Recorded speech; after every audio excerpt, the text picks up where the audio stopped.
പെൻഷനുമായി ബന്ധപ്പെട്ട വാർത്തയിലേക്ക് എല്ലാവർക്കും സ്വാഗതം. എല്ലാവിധ സർക്കാർ അറിയിപ്പുകളും തുടർന്നും നിങ്ങളിലേക്കെത്താൻ ഈ ചാനൽ സബ്സ്ക്രൈബ് ചെയ്യുക. ഓണത്തിന് മുൻപ് 2 മാസത്തെ ക്ഷേമ പെൻഷൻ നൽകാൻ സർക്കാർ. പെൻഷൻ വിതരണം സംബന്ധിച്ച ഉത്തരവ് പുറത്തിറങ്ങി. ഡിസംബർ വരെ കടമെടുക്കാവുന്ന തുകയിൽ 4500 കോടി രൂപ കൂടി അനുവദിച്ച് കിട്ടിയതോടെ മുഖ്യമന്ത്രി പ്രഖ്യാപിച്ച മുൻഗണനകൾക്ക് പണം വകയിരുത്താനാണ് ധനവകുപ്പ് തീരുമാനം.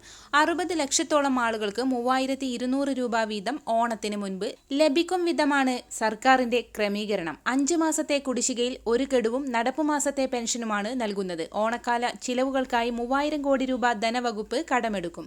60 ലക്ഷം പെൻഷൻകാർക്ക് 3200 രൂപ വീതം നൽകും. 1800 കോടി രൂപയാണ് ഇതിന് ചിലവ് വരുന്നത്. ജീവനക്കാരുടെയും പെൻഷൻകാരുടെയും ഓണ ബോണസ് പ്രത്യേക ഉത്സവ ഭത്ത വിതരണം സെപ്റ്റംബർ 9 ഇന്നു മുതൽ ആരംഭിച്ചിരിക്കുകയാണ്. 37,129 രൂപയോ അതിൽ കുറവോ ആകെ വേതനം ഉള്ളവർക്ക് 4000 രൂപ ബോണസ് ലഭിക്കും. അടിസ്ഥാന ശമ്പളം, വ്യക്തിഗത വേതനം, പ്രത്യേക വേതനം, വ്യക്തിഗത ഭത്ത എന്നിവയും 7% ക്ഷാമബത്തയും ചേർത്താണ് ആകെ വേതനം കണക്കാക്കേണ്ടത്. 37,129 കൂടുതൽ ശമ്പളമുള്ളവർക്ക് പ്രത്യേക ഉത്സവ ഭത്ത മാത്രമാണ് ലഭിക്കുക. 2750 രൂപയാണ് പ്രത്യേക ഉത്സവ ഭത്ത. 1000 രൂപയാണ് പെൻഷൻകാർക്ക് നൽകുന്ന ഉത്സവ ഭത്ത. ഇതോടൊപ്പം തന്നെ സംസ്ഥാന സർക്കാരിന്റെ സൗജന്യ ഓണക്കിറ്റ് വിതരണവും ഇന്ന് ആരംഭിച്ചിരിക്കുകയാണ്. 6 ലക്ഷത്തോളം മഞ്ഞക്കാർഡ് ഉടമകൾക്ക്, ക്ഷേമ സ്ഥാപനങ്ങളിലെ അന്തേവാസികൾ, വയനാട് ദുരന്തബാധിത മേഖലയിലെ റേഷൻ കാർഡ് ഉടമകൾ എന്നിവർക്കാണ് സൗജന്യ ഓണക്കിറ്റ് ലഭിക്കുക. റേഷൻ കടകൾ വഴിയാണ് ഓണക്കിറ്റ് വിതരണം ചെയ്യുന്നത്. ക്ഷേമ സ്ഥാപനങ്ങളിലെ താമസക്കാർക്ക് നാളെ മുതൽ ഉദ്യോഗസ്ഥർ കിറ്റുകൾ നേരിട്ടെത്തിക്കും.